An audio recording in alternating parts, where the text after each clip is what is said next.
संतोष से ही संतोष मिलता है। अब संतोष है तभी तो संतोष मिलेगा। और संतोष है ही नहीं भीतर में तो कहाँ से संतोष पाओगे। ममता कह रही नहीं मिलेगा।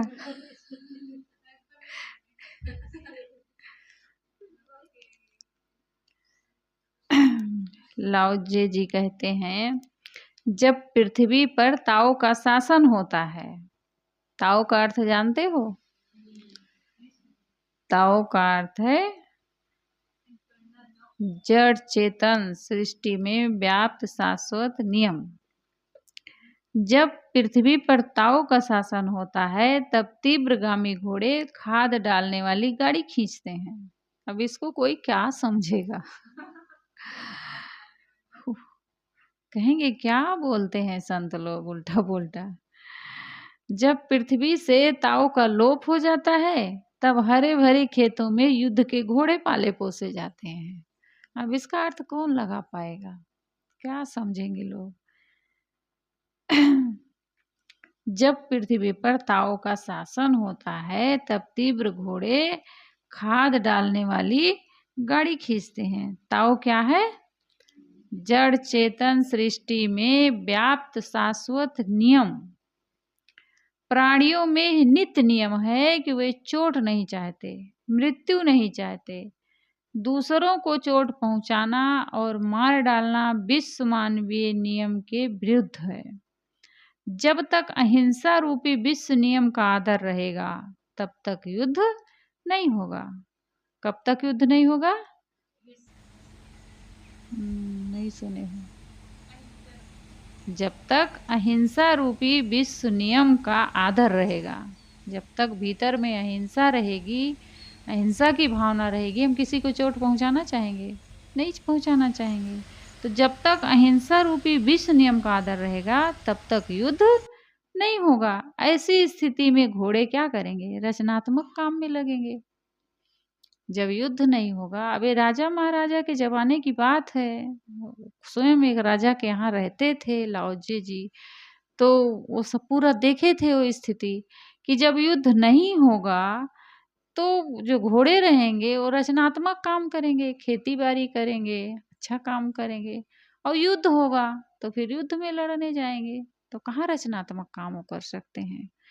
तो कह रहे हैं लाओजे जी, ऐसी स्थिति में घोड़े रचनात्मक काम में लगेंगे, खाद की गाड़ी खींचेंगे और खेती अच्छी होगी। खेती अच्छी होगी, अन्न अच्छा होगा, जनता धन धान्य से संपन्न हो जाएगी। जब अच्छा काम करेंगे उनसे तो धन धान्य से जनता संपन्न हो जाएगी। और जब हिंसा की भावना जगेगी, मानवीय नियम का त्याग होगा, तब घोड़े युद्ध में काम आएंगे।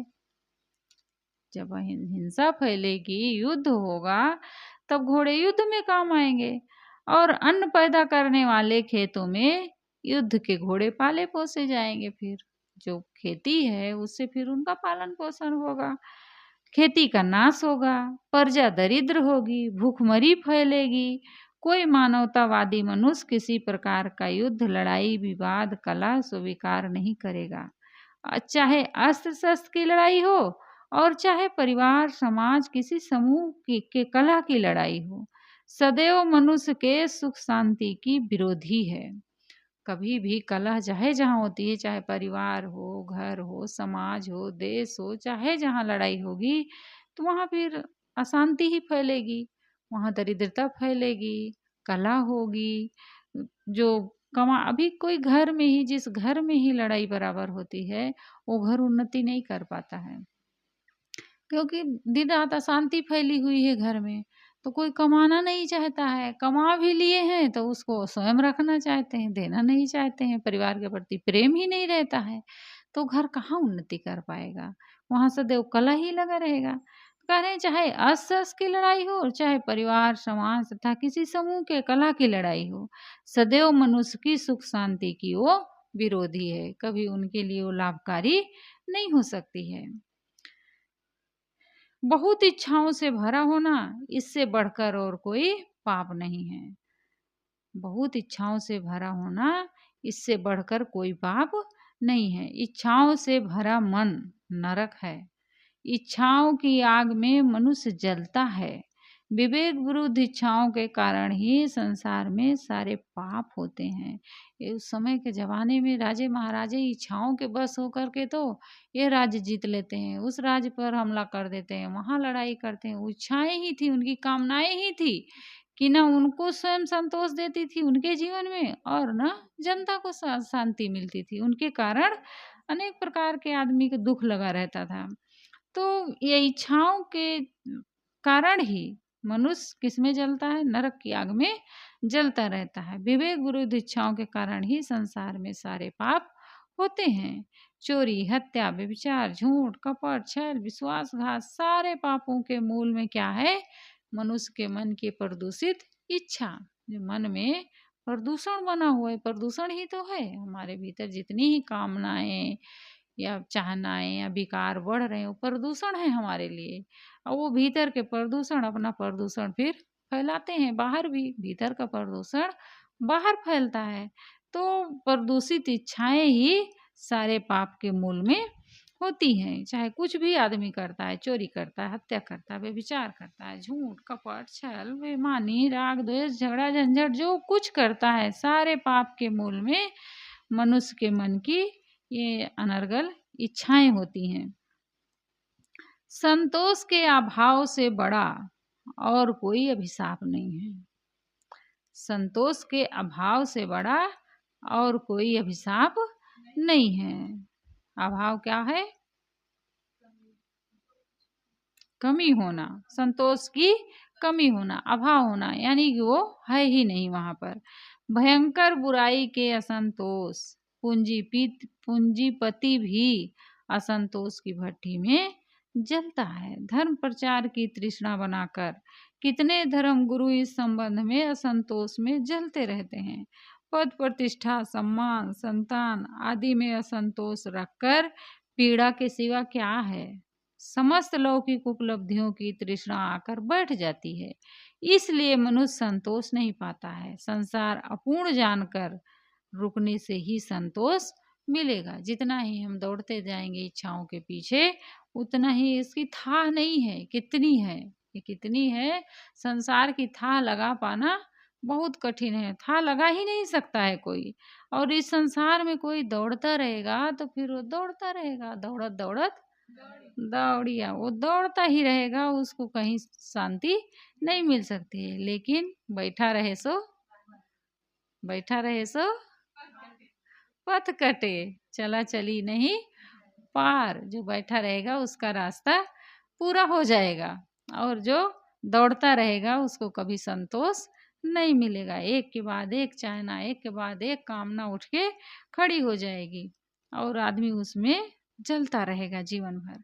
तो क्या कह रहे हैं साहब? संतोष के अभाव से बढ़कर कोई अभिशाप नहीं है। इसलिए हमारे जीवन में क्या होना चाहिए? क्या होना चाहिए? अभाव होना चाहिए कि क्या होना चाहिए?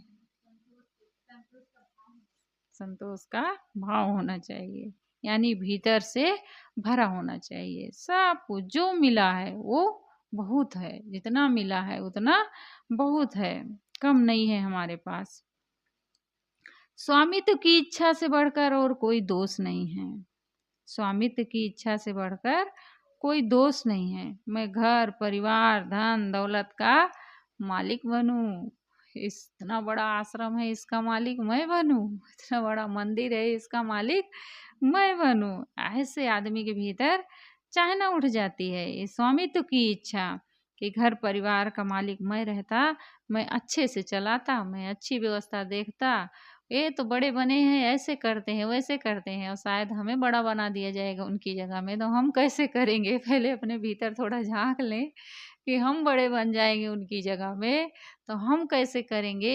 शायद हम उनसे भी गलत करेंगे, वो तो हमसे बहुत लाख गुना अच्छा कर रहे हैं, हम शायद वैसा नहीं कर सकते हैं। केवल हमारी देखने की वृत्ति है, दोष भले हम देखते हैं, लेकिन हम उनसे अच्छा नहीं कर पाएंगे। शायद हम उनसे ज़्यादा ही और घटिया काम कर दें। तो घर परिवार धन दौलत का मालिक रहूं, मठ मंदिर समाज का मालिक रहूं, या किसी भी समूह और संपत्ति का मालिक मैं रहूं, यह बुद्धि मनुष्य को भटकाने वाली है। छोटे बनने में ही सुख है, शांति है, बड़ा बनने में कोई सुख नहीं है। कभी इच्छा में मत पड़ना कि हम बड़े बने। देख लेना बड़ों को कितना सुखी है सुखी, ऐसी बात नहीं है, लेकिन जिसके अंदर चाहना है, कामना है, वो जल रहे हैं। जो बड़े बनने की कामना में पड़ जाते हैं वो परेशान हो जाते हैं। बड़े तो बन जाते हैं लेकिन फिर वो शांति नहीं पाते, परेशान हो जाते हैं। वैसे लोग उनको मिल जाते हैं परेशान करने वाले। और जिसके अंदर कामना नहीं, चाहना नहीं, वो बड़ा बन के भी सुखी रहता है, क्योंकि उसके अंदर चाहना ही नहीं है कि हम बड़े बनते। तो उसको चाहे कोई माने बड़ा या ना माने, उसके अनुसार चले या ना चले, क्योंकि उसके अंदर इच्छा ही नहीं है बड़े बनने की, तो उसको कौन दुख दे सकता है।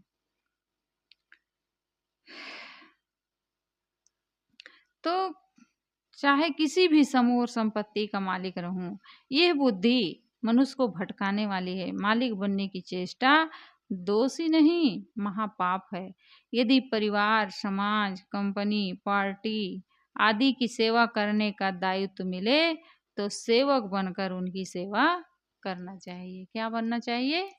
सेवक। अपने आप को सेवक मानना चाहिए, मालिक नहीं मानना चाहिए। मालिक बन करके नहीं करना चाहिए। जो सेवक बन करके करेगा वही अच्छी सेवा समाज की कर सकता है। जो मालिक बनेगा तो फिर वो अहंकार में कूद जाएगा, और अहंकारी आदमी ना अच्छी सेवा कर सकता है और ना अपने भीतर शांति पा सकता है। संतोष से संतुष्ट हो जाना ही परम संतुष्टि है। संतोष से ही संतोष मिलता है, यानी संतोष से संतुष्ट हो जाना ही परम संतुष्टि है। वस्तुओं से, पद से, सम्मान से, अनुगामियों से तथा अन्य लौकिक उपलब्धियों से संतोष नहीं मिलेगा। किससे मिलेगा? संतोष से संतोष मिलेगा। पर्याप्त से पर्याप्त अंतिम पर्याप्त है। जो पर्याप्त से भी पर्याप्त है वो क्या है? अंतिम पर्याप्त है। यानी कि संतोष से संतोष अंतिम संतोष है। संतोष से ही संतोष मिलेगा। संतोष के लिए दूसरा रास्ता नहीं है कि और कहीं से संतोष आएगा। संतोष से ही परम संतोष मिल सकता है। स्वर्ग भीतर है। दरवाजे से बाहर गए बिना वो संसार को जानता है। दरवाजे से बाहर गए बिना वो संसार को जानता है। खिड़की से बाहर देखे बिना उसे स्वर्ग का ताव दिखता है। बाहर जितना ही जाओगे ज्ञान उतना ही कम होता जाएगा। संसार से बाहर गए बिना वो संसार को जानता है। दरवाजे तथा खिड़कियां हैं मन तथा इंद्रियां। दरवाजे और खिड़कियां कौन है? मन और इंद्रियां। संत को इन्हें केवल देह निर्वाह के लिए ही खोलना पड़ता है। संत को इन्हें केवल देह निर्वाह के लिए ही खोलना पड़ता है। उन्हें अब इनसे कुछ देखना, सुनना, जानना नहीं रह गया है। वे समझते हैं कि संसार आसार है, इसमें उनका कोई आकर्षण शेष ही नहीं है। स्वर्ग का ताओ है सुख पाने का नियम। स्वर्ग का ताओ है सुख पाने का नियम। और नियम कौन सा है? निष्कामता और निर्मोहता। वह उसे अपनी अंतर्दृष्टि से निरंतर दिखता है। अविचल सुख आत्म संतोष है। यही सच्चा स्वर्ग है और यह पूर्ण निष्काम और निर्माण होने से मिलता है।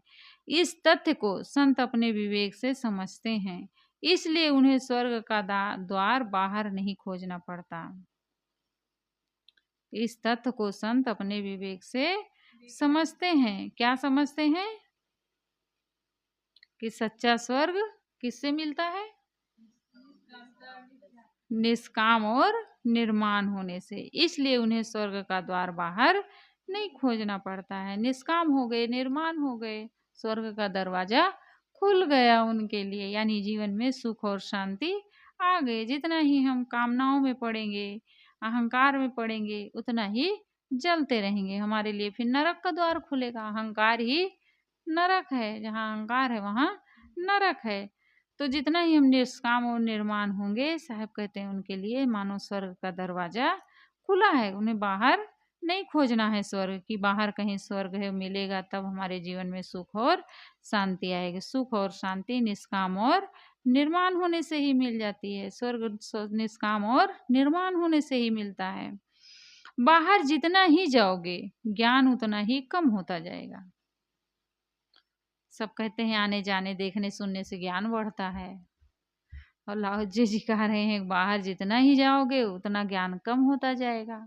सही बात है। कैसे सही है? अपने मन और इंद्रियों को जितना अनात्म पदार्थों में लगाओगे, उन्हें जितना बहिर्मुख करोगे, अंतस ज्ञान कम होता जाएगा। बाहर दौड़ने वाला क्या होगा? उसका जो अंतस ज्ञान है, भीतर की जो स्थिति है, वो नहीं पा पाएगा। जो भीतर की जानकारी है, हमारे भीतर कब क्या हो रहा है, कब हमारे भीतर काम आता है, कब क्रोध आता है, कब लोभ आता है, कब मोह आता है, कब राग द्वेष में हम जलते हैं। जो व्यक्ति बाहर ही दिन रात दौड़ रहा है, तो भीतर जब झांकता ही नहीं है तो कैसे देख पाएगा? समझ ही नहीं सकता अपने आप को हम कहाँ गलत कर रहे हैं। क्यों? क्योंकि उसका मन बहिर्मुख हो गया है, केवल बाहर का ज्ञान वो प्राप्त करता है। इसलिए साहब कह रहे हैं बाहर जितना जाओगे ज्ञान उतना कम होता जाएगा। अंतस ज्ञान है स्वरूप स्थिति, पूर्ण आत्म संतोष में निरंतर जीना। मन के सारे विकार, इच्छा, वासना, अहंता, ममता का ज्ञानाग्नि में पूर्ण जल जाना और इसके परिणाम में निरंतर परम शांति रूपी अगाध अमृत में निमग्न रहना सच्चा ज्ञान है। और ये बहिर्मुख होने से ही घटता है। जितना हम बहिर्मुख होंगे उतना ये घटता जाता है। इसलिए साधक को चाहिए कि वो सदैव घूमने की प्रवृत्ति न बनाए, कि हम सदैव यहाँ जाएं, वहाँ देखाएं, वहाँ सुनाएं, क्या मिल जाएगा देखेंगे। अरे भीतर तो देखना शुरू करो, कितना आनंद आएगा भीतर देखने में। भीतर जितना देखते जाओगे उतना तुम्हारे भीतर का कलेश मिटता जाएगा, और बाहर जितना देखते जाओगे उतना कलेश और बढ़ता जाएगा। इसलिए साधक को घूमने की, ज़्यादा देखने सुनने की प्रवृत्ति नहीं बनाना चाहिए। या घट भीतर सोना चांदी यही में, यहाँ में समुद्र है, इसी में नदी नाले हैं, इसी में सूरज है, चंदा है। कबीर साहब क्या कहते हैं? सब कुछ तो तुम्हारे भीतर है, उसका विवेक तो करो, सब दिखेगा तुम्हें। लेकिन उस पर तो ध्यान नहीं देते हैं, कभी अपने भीतर झांकते ही नहीं है। बस वहाँ हम कभी नहीं गए हैं, तो वहाँ जाना चाहिए। नेपाल नहीं देखे हैं अभी, नेपाल जाना एकदम जरूरी है। कहाँ रखा है वो नेपाल में? कश्मीर नहीं गए हैं, तो समुद्र नहीं देखे हैं। अरे भीतर सारा समुद्र भरा है ज्ञान का, शांति का, उसको तो देखना शुरू करो, भीतर झांकना शुरू करो, देखो कितनी शांति मिलेगी। वो बाहर का कूड़ा कबाड़ देख के आओगे, उसमें क्या, अरे कहीं गए हैं, उधर हैं तो चलो घूम लेते हैं, देख लेते हैं। अब केवल प्राइवेट ही 10-10 हजार रुपए खर्च करके जा रहे हैं देखने, क्या मिला? कहीं गए हैं, उधर गए हैं, संयोग लगेगा तो देख लेंगे, नहीं लगेगा केवल घूमने के ही नाम से बस प्रवृत्ति बनाए रहते हैं। कितने लोग 50,000 लाखों रुपए खर्चा करते हैं घूमने के नाम से। केवल साधक को ये सब चीज से थोड़ा बचना चाहिए, ज्यादा देखने सुनने से। अगर अंतर्मुखता लानी है अपने भीतर तो, साधना करनी है तो, और नहीं तो फिर घूमते रहो। फिर चारों दिशा जगीरी में है वो तो पैसा तो मिलेगा ही, भगत लोग दे ही रहे हैं। जाओ घूम घूम के अपन उड़ाते रहो, उसी को कहीं गरीब की सेवा में लगा देते, तुम्हारा पुण्य बन जाता। और क्या हुआ? आंखों से देख करके क्या मिला? आई तृप्ति, संतोष मिल गया? नहीं मिलेगा। उससे क्या मिलेगा? केवल आंख को वो है कि देख लिए और हमें लगा हाँ बहुत थोड़ा सुकून मिला। कुछ सुकून उकून नहीं मिलता है। कहीं भी चले जाओ पूरी दुनिया में। गुरुदेव जी एक बार कहाँ गए थे, कोई कहा नहीं, कहीं कहीं गुरु जी के पास गए, सब लोग दर्शन करने के लिए बंदगी किए, तो गुरुदेव जी कहे कहीं गए थे घूमने के लिए, साहब लोग भी थी, तो कहेगी अभी और क्या क्या बचा है देखने को। मतलब गुरुदेव जी को खुद अच्छा नहीं लगा। मतलब एकदम ज़्यादा घूमना नहीं चाहिए, घूमने की प्रवृत्ति नहीं बना। गुरुदेव जी कभी से प्राइवेट घूमने के नाम से कहीं नहीं गए हैं। ये गुरुदेव जी हैं कभी नहीं जाते, केवल घूमने के नाम से। कोई ले गया या कहीं गए हैं उधर तो चलो फिर नज़दीक है वहाँ से तब देख लेते हैं। लेकिन ऐसे केवल बहुत सारा पैसा लगा लगा करके एकदम घूमना ये अच्छा नहीं, उससे कहीं परोपकार में लगाना चाहिए जिससे किसी को जीवन में थोड़ा सुकून मिल जाए, ऐसा प्रवृत्ति बनाना चाहिए। तो कहाँ थे हम? जितना ही अपने मन को हम बहिर्मुख करेंगे, केवल बाहर हम दौड़ते रहेंगे, उतना अपने भीतर से हम दूर होते जाते हैं और जितना ही हम भीतर की ओर लौटते हैं उतना अपने आप के नज़दीक हो जाते हैं। मन के सारे विकार, इच्छा, वासना, अहंता, ममता की ज्ञानाग्नि में पूर्ण जल जाना और इसके परिणाम में निरंतर परम शांति रूपी अगाध अमृत में निमग्न रहना, ये सच्चा ज्ञान है। ये बहिर्मुख होने से घटता जाता है, ये बहिर्मुख होने से घटता जाता है। यही है कह रहे हैं लाओजी जी कि बाहर जितना जाओगे यानी जितना बहिर्मुख होगे उतना अपने भीतर के ज्ञान से तुम दूर होते जाओगे, यानी भीतर का ज्ञान कम होता जाएगा, अंतस ज्ञान कम होता जाएगा। बहुत अच्छी बात है साधक के लिए। संत को बाहर जाने की आवश्यकता नहीं, यद्यपि वह सब कुछ जानता है। संत को बाहर जाने की आवश्यकता नहीं, वह सब कुछ जानता है। संत को बहिर्मुख होने की आवश्यकता नहीं। यहाँ पर ये कहना चाह रहे हैं कि संत को बहिर्मुख होने की आवश्यकता नहीं है, क्योंकि ये अच्छी तरह जानते हैं कि संसार सारहीन तो है ही, दुखपूर्ण है। ये अच्छी तरह जानते हैं कि संसार कैसे है, सारहीन तो है ही, दुखपूर्ण है और अंतर्मुखता परमानंद है। अंतर्मुखता परमानंद है। इस तथ्य का पूर्ण साक्षात्कार हो जाने पर बाहर ललचाने की गुंजाइश ही नहीं रह जाती है। जब परमानंद का साक्षात्कार हो जाता है, यानी कि जिसको अपने भीतर उस आत्म शांति का जिसको खजाना मिल जाता है, जो भीतर का सुख का अनुभव कर लेता है परमानंद का, फिर वो बाहर ललचाता नहीं है। ना वो वस्तुओं को देख करके जो ललचाएगा या किसी भी चीज को, बड़ी से बड़ी चीजें हों उसको देख करके वो ललचाता नहीं है कि बड़ी अच्छी चीज है, इसको हम ले लेते हैं, देख लेते हैं, खा लेते हैं, पी लेते हैं, उसके लिए वो ललचाते नहीं है देख करके। क्यों? क्योंकि उनको भीतर अपने आनंद आ गया है। जिसको भीतर आनंद नहीं आता है वही बाहर आनंद। कितने साधु है बने हैं, अब भीतर आनंद नहीं आ रहा है तो क्या करते हैं, नेतागिरी करने लगते हैं। इसका मतलब है उनको साधुता में आनंद नहीं आ रहा, साधना में आनंद नहीं आ रहा, तभी तो उसमें लटक रहे हैं और क्या कर रहे हैं। एक बार अपने एक संत थे, वो उधर रहते थे गोंडा तरफ, तो गांव वाले कहे साहेब आप सरपंच बन जाओ। तो सरपंच में जिद करने लगे गांव वाले, साहब को ही बनाएंगे, साहब को बनाएंगे, सब जिद करने लगे। तो गुरुदेव जी को पत्र दिए, कहे गुरुदेव जी, तब तो फोन ऑन था नहीं, तो गुरुदेव जी को पत्र दिए, कहे कि साहब जी मुझे सब गांव वाले नहीं मान रहे हैं और सरपंच के चुनाव में मुझे खड़ा कर दिए हैं, तो आप आशीर्वाद दीजिए मैं जीत जाऊं। गुरुदेव जी कहे अगर तुम चुनाव लड़ रहे हो और लड़ोगे सरपंची का चुनाव, तो तुम्हें मैं आशीर्वाद नहीं श्राप देता हूँ कि तुम हार जाओ। तुम हार जाओ। और सचमुच में चुनाव हार गए साहेब। अपने अच्छे संत थे राम आधार साहेब जी। तो जब हार गए तब फिर गुरुदेव जी को पत्र दिए, साहेब आपका आशीर्वाद काम कर गया। मैं हार गया चुनाव और ये बहुत अच्छा हुआ हमारे लिए। साहेब भी उतना समझते थे, तो वो भी फिर गुरुदेव जी की बातों को बुरा नहीं माने थे, कहे साहेब आपका श्राप हमें लग गया, बढ़िया मैं हार गया चुनाव। बड़े खुश हुए साहेब, वो दुखी नहीं मनाए कि मैं हार गया। अच्छा वो तो चाहते थे, उनके अंदर कोई चाहना तो थी नहीं।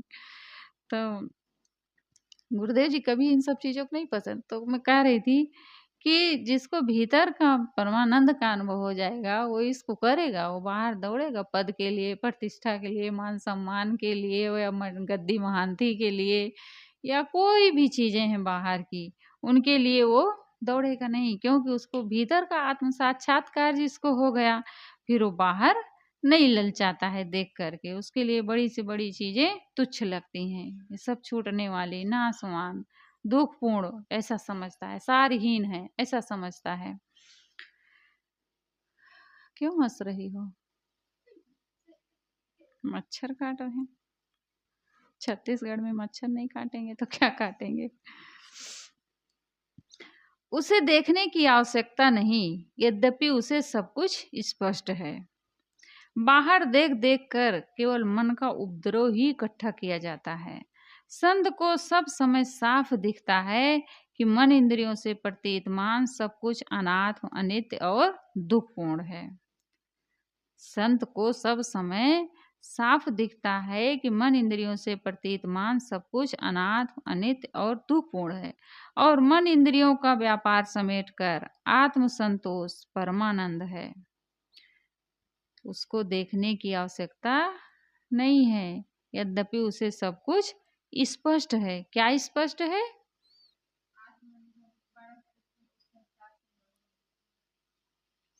क्या स्पष्ट है? क्या सुने हो हंसिका? क्या सुने हो वसुधा?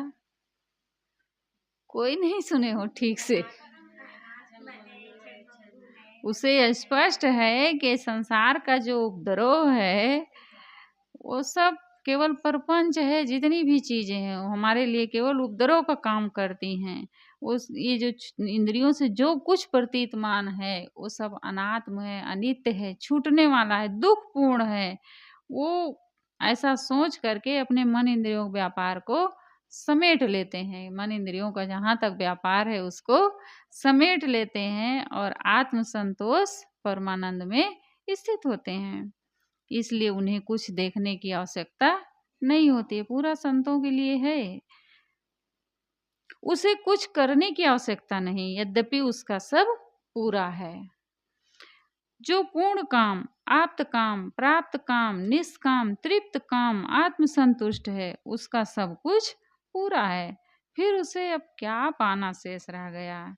जिसे मन समाया अमर स्थिति में रिझाओगे उसको भला काह दे करके। उसको क्या चीज दे करके रिझाओगे? जिसको अपने भीतर का आनंद आ गया। कितनी बढ़िया बात गुरुदेव जी कहते हैं कि जो अपने आप में सब कुछ में पूरा है, आत्मसंतुष्ट है, पूर्ण काम, पूर्ण तृप्त है, फिर उसे अब क्या पाना शेष है जिसके लिए वो कुछ करना पड़े? अतएव वह केवल शरीर निर्वाह अनासक्त होकर लेता है, शरीर निर्वाह अनासक्त होकर लेता है और आत्म संतोष में सब समय निमग्न रहता है। बड़े बड़े धनपतियों, नेताओं, वैज्ञानिकों तथा समस्त लौकिक उपलब्धियों वालों का सर्वस्व बाहर है। बड़े बड़े धनपतियों, नेताओं, वैज्ञानिकों, समस्त लौकिक उपलब्धियों को पाने वाले का सर्वस्व क्या है? बाहर है। किंतु संतों का सर्वस्व कहाँ है? भीतर है। बाहर वाला मन की पीड़ा को समाप्त नहीं कर सकता, भीतर का धन ही समाप्त कर सकता है। सबको जानने वाले को जानकर जब मनुष्य रुक जाता है तब वो कृतार्थ हो जाता है। सबको जानने वाला मैं हूँ और मैं में रुक जाने वाला परमानंद में स्थित हो जाता है। बिना कुछ किए उसका सब पूरा कैसे होगा? करने से पूरा होता है, ना करने से तो कुछ नहीं होता है। ऐसा प्रश्न बड़े बड़े विद्वानों के मन में बना रहता है, क्योंकि वे साधक नहीं हैं। वे कभी ना करने की स्थिति में रहे ही नहीं हैं। वस्तुतः वासनाहीन मन ना करने की स्थिति है और इसी में पूर्ण शांति मिलती है, जिसे पूरा होना कहा जा सकता है। करने में सांसारिक वस्तुएं मिलती हैं जो सदैव अपूर्ण लगती हैं। जब मन क्रिया शून्य होकर पूर्ण शांत हो जाता है तब अविचल शांति का साम्राज्य मिलता है। जब मन क्रिया शून्य होकर पूर्ण शांत हो जाता है तब अविचल शांति का साम्राज्य मिलता है, जो पूर्ण है। जो सांसारिक वस्तुएं मिलती हैं वो क्या है? अपूर्ण हैं। तो इसमें क्या बता रहे हैं? स्वर्ग भीतर है, इसलिए संत को बहिर्मुख होने की आवश्यकता नहीं होती है कि बाहर से वो कुछ मिलेगा तब उनको पूर्ण तृप्ति मिले। उन्हें कुछ देखने की जरूरत नहीं, उन्हें कुछ पाने की जरूरत नहीं है किंतु अपने आप को अंतर्मुख करने में ही सारा सुख एवं संपन्नता है। जो अपने आप को अंतर्मुख कर लिया वो पूर्ण तृप्त हो गया, पूर्ण काम हो गया, फिर उसे कुछ बाहर से पाने की आवश्यकता नहीं है। इस प्रकार लाओजे जी कह रहे हैं कि स्वर्ग भीतर है, बाहर नहीं है। बाहर दौड़ते रहोगे तो बाहर क्या मिलेगा? गुरुदेव जी कहते थे हल्ला गुल्ला कीचड़ पानी के अलावा कुछ नहीं मिलेगा। बाहर जहाँ जाओगे वहीं बस केवल बाहर हल्ला गुल्ला है। बोलिए सदगुरुदेव की। सन्मुख पारे की शीश